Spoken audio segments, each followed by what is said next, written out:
Kenneth Waters, you're under arrest for the murder of Katarina Brown. Are you out of your mind? We find the defendant guilty, Your Honor. We'll get you out, Kenny! You hear me?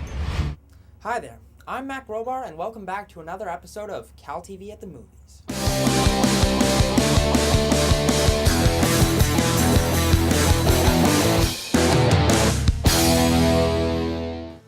Director Tony Goldwyn's new film Conviction falls under the category of one of Hollywood's most popular storylines, that of the underdog who fights against overwhelming odds in support of their beliefs and, to the surprise of themselves and everyone around them, rises above those odds.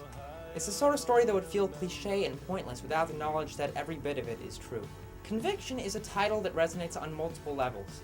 The basic plot details the deterioration of one Massachusetts-based family, the incarceration of one Kenneth Waters for a murder he claims not to have committed, and the absolute conviction of Betty Ann Waters, his sister and #1 fan, as to his innocence.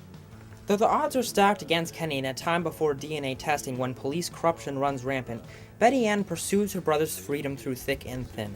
This woman, a mother of 2 and a high school dropout, works as a waitress part-time while earning various educational degrees. Ultimately, she hopes to become a lawyer and defend her beloved brother when no one else will. Betty Ann believes so firmly in her brother's innocence and integrity that she sacrifices much of her life, including a marriage, and risks permanently endangering her relations with her neglected sons.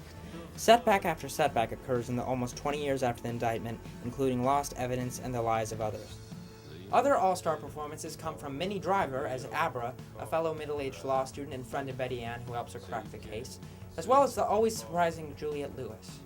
Adriano Goldman's cinematography sets the tone well, as the audience can feel both Betty Ann's life and her chances of saving her brother slipping away. The formula is nothing new, but the same can be said of most Hollywood films these days. In any case, the mark of a successful film is the ability to make the audience feel something and feel it strongly, and in this regard, Conviction certainly triumphs. Conviction is a cathartic call to action, proving that one can and should fight for what is right, even if no one else will. I love you, Kenny. Love you. Love you. Conviction.